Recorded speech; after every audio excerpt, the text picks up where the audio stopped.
All right, so you kind of cut your teeth under Bill Haast, and he showed you the ropes and everything? He showed me the ropes the best he could. He pulled me through some bites, did some crazy things when I was young. You know, he sort of free-handled, and that we would just figure that was a way to do it, and found out really quickly that that had a lot of repercussion unless you got really good health insurance. And it's when you're handling venomous snakes for venom extraction, I would like to be able to tell you that you're never going to get bitten. I will tell you, if you're keeping venomous snakes as a hobbyist or in a zoo environment, you should be able to do that without ever being bitten if you follow protocols. We're human, and that's the issue. Human nature will tend to take a shortcut. Path of least resistance. When you're handling and you're picking a snake up behind the head, it's not a matter of if you're going to get bitten. It's a matter of when. Yeah, I remember watching him freehand cobras, for instance, and that's nerves of steel. I know I'm a little more a fan of the pin technique, but yeah, he had nerves of steel. So you know, back to Bill, while he was a mentor from a herpetological standpoint, a venom production standpoint, he was also more than that. He became a close friend, and I stayed in touch with him after I left. And of course, we came up here and we had a lot of back and forth and meetings and talks, and but he taught me a lot more than just about snakes. You know, everybody they don't see the non-herpetological side of Bill Haast. He was an inventor. He invented so many things that never made it to market. He was really we were talking one night, and we were sitting there when he moved up to Punta Gorda, and he was telling me, he said, you know, if I had to go in tomorrow and do open heart surgery, he said, I know I could do it. And that sounds pretty bizarre, but I have seen that guy tackle certain things in life with just book knowledge and reading and study, and he could do it well. He was intuitive, the way he could learn and do stuff. And his whole thing with immunology and self-immunization, you know, is basically how we make antivenoms today. Yeah, I think I read somewhere that his own blood could be used sometimes. Yeah. You know, he towards his later years, he was doing more of. He also developed a way to beat the allergy, which we never really has been shared, because he was allergic to the venoms. And over a course of injections and whatever he decided to do, he became where he was not allergic to the venom anymore, and his blood was used, whole blood was used, you know, in the treatment of some bites where there were not antivenoms available.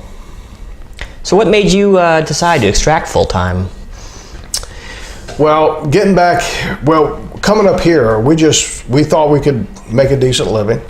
It's hard to explain. You don't get into the venom business unless you really have an early on passion for it, and I don't know what other word would define it. It's got to be a strong interest, one that cannot be defrayed by a bite or anything else. And without that strong interest, people start down that road and they fall by the wayside for various reasons. You're never going to make a lot of money doing this. You're barely going to eke out a living, especially today. So you don't get into this business to make money. You get into this business because you just have this drive to do it. And that drive, I can't define it. I can't tell you why it's still there, but it's there.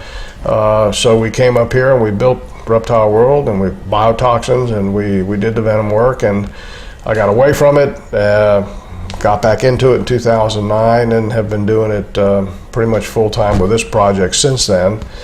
And I'm very fortunate because I have a reason for doing it now. Our reason is to provide for a pharmaceutical company a raw venom product that can be used to make antivenom. You know, most of the research that you do falls by the wayside. A lot of researchers, they buy small amounts, milligrams, and it's hard to stay in business. That's why you'll see the big venom producers, and there's only a handful in the whole United States, Jim Harrison, Kentucky Reptile Zoo, Carl Barden, Reptile Discovery Center in DeLand. Jim's in Kentucky. George Van Horn right here down the road from me with Reptile World Service. All three of those guys, they have tourist attractions because they need that supplemental income to keep going. They can't make it on the venom business alone. And the only way you'll even begin to make money in venoms is if you can land one of the bigger contracts for anti-venom, where they use a lot of volume of venom. The little milligrams here and there, by the time you get the snake and do 5 or 6 extractions, you're already in the red. Could you just give a rough estimate of what you think a small startup for extracting business would be? Now, I know you kind of ease people out of actually jumping into it, and definitely do your research before you get into something like that. But I'm going to preface this answer with this statement. I would much rather see a young individual go to school, get an education, and get into toxicology or toxinology, the study of the venoms, go to school and be a physician and specialize in snakebite treatment, or go to school and get your degree in one of the aforementioned topics, and go to work for a pharmaceutical company that's doing research. Research is where it's at. Having said that, you can get into this business for probably $10,000 or $15,000 worth of used equipment, whatever it would take you to get a room or a building, and caging. If you set aside $20,000, $25,000, you could get into it in a pretty comfortable way for venom extraction and production only. If you want to carry it to the next level up and do fractionation, or any type of breaking down of the toxins, high pressure chromatography, that stuff, you could quadruple your investment. There again, I caution and I want to say, why would anybody get into a business like that where there's no market? The market you cannot create. You can build your name. What we see is people don't want to invest money buying venom from a startup because they don't know much about the person or the business, and it takes a while to get hold. And there's been quite a few startups that have started up and done well to begin with, and then realized that they can't make a profit at it. And do they want to just keep doing this as a community service? Well, most people say no. And then there's two big issues. First and foremost, you got to keep snakes alive. If you can't keep them alive, then your overhead goes way high. The second thing is you got to avoid a snake bite. And if you get a really bad bite and you end up on a respirator, or you end up in a hospital intensive care for 4 or 5 days and come out and see the sticker shock of the hospital bill, which can be up to $250,000 with not a lot. You say, wow, even if I had good insurance and I have a $5,000 or $10,000 deductible, do I want to keep doing this? So that's when that drive that I talked about earlier comes in. Those types of experiences will diminish that and squash it. So there again, it's not an industry you get into that you're going to be able to do and do as a living. If you want to get into it just to do it for experience, that's about the only reason to get into it anymore. Because what's happening is a lot of the anti-venom manufacturers are starting to produce their own venom. And then if you look years down the road, when it becomes viable to synthesize these venoms and synthesize the anti-venoms, there's all types of stuff going on.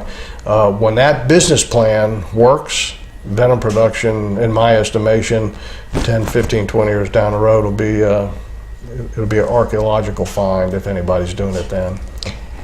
Just ballpark, do you have any idea, I would say worldwide, how many lives do you think anti-venom saves every year? I don't know that I could say how many lives it saves. I think a more important answer would be how many lives are lost because anti-venom is not available. Anti-venom is the only specific treatment for snakebite. Nothing else works. Time is tissue. The quicker you get it, the better off your local damage is going to be, the better off you'll be where you might not end up on a respirator. Everything about a snake bite is a time factor. The anti-venom, unfortunately, in some of the outlying foreign countries is not available to a lot of the people. The World Health Organization, if you want to look at their numbers, They say there's 5 million snake bites a year. And according to them, 100,000 die, with as many as 300,000 or 400,000 that are maimed for life, that are losing a hand, a finger, an arm.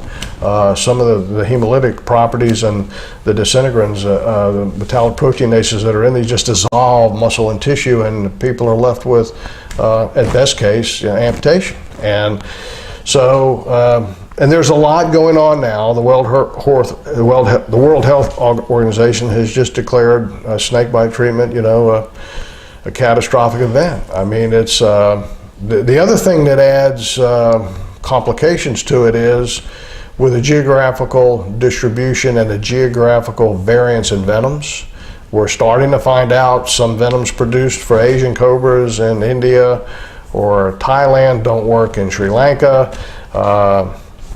Some of the antivenoms produced in other countries that had cross-reference only work for certain geographical areas. So everybody is under the impression that venom comes in two forms, hemolytic or neurotoxin, and that's not true.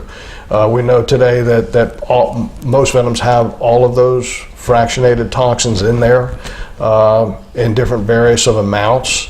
And then, you get into the cytotoxins, which is a third complement of toxins, and it's very complex. I've read some literature where there's as many as a million more toxins that have not yet been discovered in venomous animals worldwide. So that's where all the interest is today.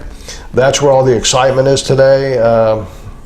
Drugs that are made from venoms, it's more so the way venoms can be used to manage different kinds of diseases, the cancers, a procoagulant, anticoagulant, diabetes, cardiac issues, clot busters. That's where a lot of research is very, very interesting. And as of late, some of the cancers are you can fractionate out certain toxins that can destroy those cancer cells. The problem we have today is a transportation method to get them to the cell, but it's every month there's new things breaking out in this world of biochemistry and chemistry with venoms of all animals, not just snakes. Would you like to go over, just for the audience here, the kind of difference between a neurotoxic envenomation and a hemotoxic envenomation? Say a cobra versus a rattlesnake. What can you expect for symptoms? The North American rattlesnakes, the eastern diamondback, let's pick that one on. Mm-hmm. The eastern diamondbacks found in the southern part of the state, they have a little bit different venom activity than the ones found in the northern part of the state, and you could almost use the Swanee River as a dividing mark. If you want to use broad statistics, the ones up north have a small basic peptide of a toxin in it that could be termed a neurotoxin because it paralyzes your legs quick, whereas the one in the south doesn't. The ones in the south can have more local effects, which people refer to as hemotoxic, where you have cell destruction and muscle death. The ones in the north sometimes cannot. So to complicate that whole thing is you have sporadic spots in both areas where they're different, where they interchange. So it's very important for an antivenom manufacturer to include all of these complements of toxins in their antivenom production process to ensure if somebody gets bitten by the snake, whether it has a hemolytic or a neurotoxic primarily effect, it's covered by that antivenom.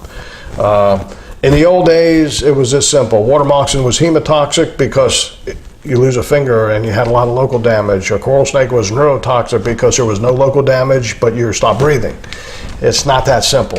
As I said, even the coral snake has some metalloproteinase in it, which is deemed to be a tissue destruction, a muscle destruction, a dissolving type deal, and it just doesn't have a lot in it. And there again, it's so you really can't. I've seen some coral snake bites that swell pretty bad and look pretty bad color-wise, and I've seen some where you could never find the fang punctured with a magnifying glass. There was absolutely no local effect at all. However, if you want to talk about the seriousness of the bite from a medical perspective, the neurotoxins, you're going to have respiratory distress, and that's usually what kills you. Is you stop breathing, the diaphragm stops working, you have to be put on a respirator. With the hemolytical, mostly toxins that have a lot of the metalloproteinase and other disintegrants in them, you can have renal shutdown, you can have clotting issues, there's a cardiotoxin, there's all kinds of other toxins in the hemolytical realm, and all kinds of other toxins in the neurotoxic realm, and then you have the cytotoxins down here that have myotoxins, and it's anything but cut and dry hemotoxic, neurotoxic.